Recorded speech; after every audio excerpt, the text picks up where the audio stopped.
আজকের এই বিশেষ বিশ্লেষণে আপনাদের স্বাগত। আজ আমরা কথা বলবো আধুনিক কন্টেন্ট ক্রিয়েটরদের জন্য একদম পারফেক্ট একটা স্ট্র্যাটেজিক প্লেবুক নিয়ে।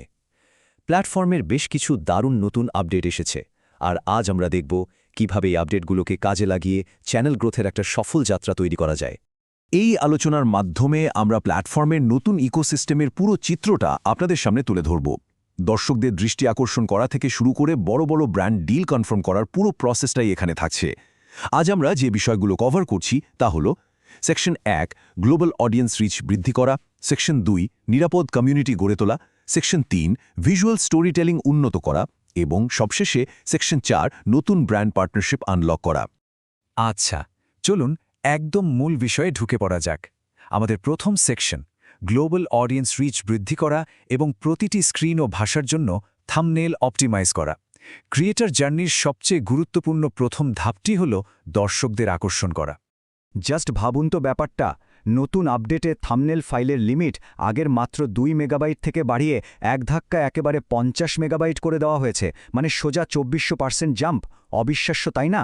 এর মানে হলো ভিজুয়াল কোয়ালিটির ক্ষেত্রে এখন আর কোনো কম্প্রোমাইজ করতে হবে না। এর ফলে সবচেয়ে বড় সুবিধাটা কি হবে জানেন? আগের সেই পিক্সেলেটেড বা ফাটা থাম্বনেলের দিন শেষ। এই নতুন 50 মেগাবাইটের লিমিটের কারণে বড় স্ক্রিনে, বিশেষ করে কানেক্টেড টিভিগুলোতে আপনার কন্টেন্ট এখন আরও অনেক বেশি উজ্জ্বল আর আকর্ষণীয় দেখাবে।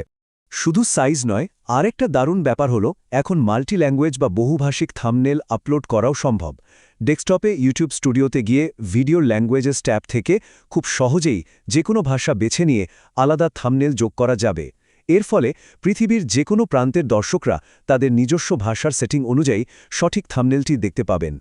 তো গ্লোবাল অডিয়েন্স তো আসলো, কিন্তু এরপরের ধাপটা হচ্ছে সেই দর্শকদের জন্য একটা নিরাপদ পরিবেশ বজায় রাখা। আর এটাই আমাদের তৃতীয় সেকশন, নিরাপদ কমিউনিটি গড়ে তোলা এবং চ্যানেল গাইডলাইন বাস্তবায়ন। এখানে চ্যানেল গাইডলাইন ব্যাপারটা একটু ক্লিয়ার করি। এটা মূলত ক্রিয়েটরদের সেট করে দেওয়া কিছু সুনির্দিষ্ট নিয়ম। একটা চ্যানেলে বা লাইভ চ্যাটে ঠিক কেমন পরিবেশ বা কথাবার্তা আশা করা হচ্ছে, এটা তার একটা ক্লিয়ার রূপরেখা। তবে হ্যাঁ, নিয়মগুলো অবশ্যই প্ল্যাটফর্মের সার্বিক কমিউনিটি গাইডলাইনের সাথে সামঞ্জস্যপূর্ণ হতে হবে। এখন এই স্লাইডের সবচেয়ে ইন্টারেস্টিং পয়েন্টটা হলো এই গাইডলাইনগুলো এখন ইন্টারমিডিয়েট এবং অ্যাডভান্সড চ্যানেলগুলোর সব জায়গায় চমৎকারভাবে মিশে যাচ্ছে। ধরুন কেউ মোবাইলে প্রথমবার কমেন্ট করছে বা লাইভ চ্যাটে ঢুকছে অথবা কমিউনিটিতে পোস্ট করছে, সবখানেই এই নিয়মগুলো তাদের সামনে আসবে। এমনকি ভিডিওর কমেন্ট সেকশনের একেবারে ওপরেও এটা পিন করা থাকবে। ব্রডকাস্টার হিসেবে এই গার্ডরেলগুলো সেট করা কিন্তু খুবই সহজ। ডেস্কটপে স্টুডিও ওপেন করে চ্যানেল সেটিংসের কমিউনিটি মডারেশন থেকে খুব দ্রুতই এই গাইডলাইনগুলো চালু করে নেওয়া যায়। ঠিক আছে, এবার আমরা 3 নম্বর সেকশনে চলে যাচ্ছি, যেখানে ভিজুয়াল স্টোরি টেলিং নিয়ে কথা হবে।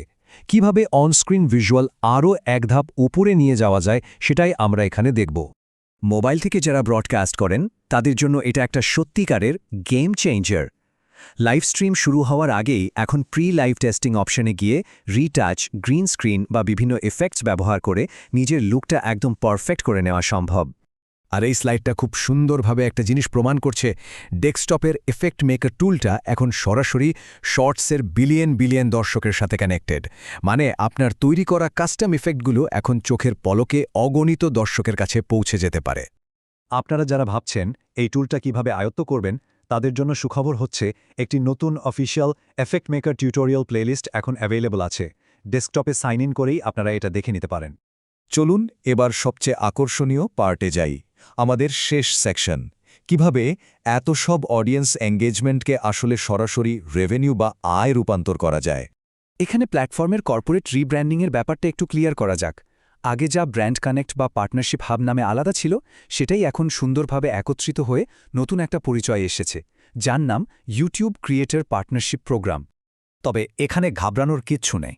নাম বদলালেও বা প্রোগ্রামটা নতুন দেশে ছড়ালেও আপনাদের পরিচিত এবং রেগুলার কাজের টুলসগুলো একদম আগের মতোই থাকছে। উল্টো এখন পার্টনারশিপ ট্যাবেই সরাসরি ডিলের অফারগুলো পাওয়া যাবে। এর সাথে আরও একটা দারুণ ফিচার অ্যাড হয়েছে, ইনসাইট শেয়ারিং।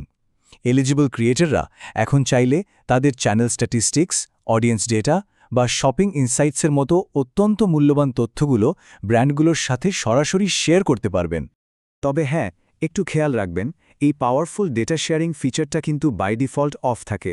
এটা চালু করতে হলে আপনাকে স্টুডিওর সেটিংসে গিয়ে ম্যানুয়ালি চ্যানেল ইনসাইট শেয়ারিংয়ের বক্সে টিক দিতে হবে।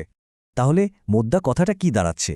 এই নতুন আপডেট আর টুলগুলো সাধারণ কন্টেন্ট ক্রিয়েটর আর একটা বড় মিডিয়া হাউসের মধ্যকার ফারাকটা একদম মুছে দিচ্ছে।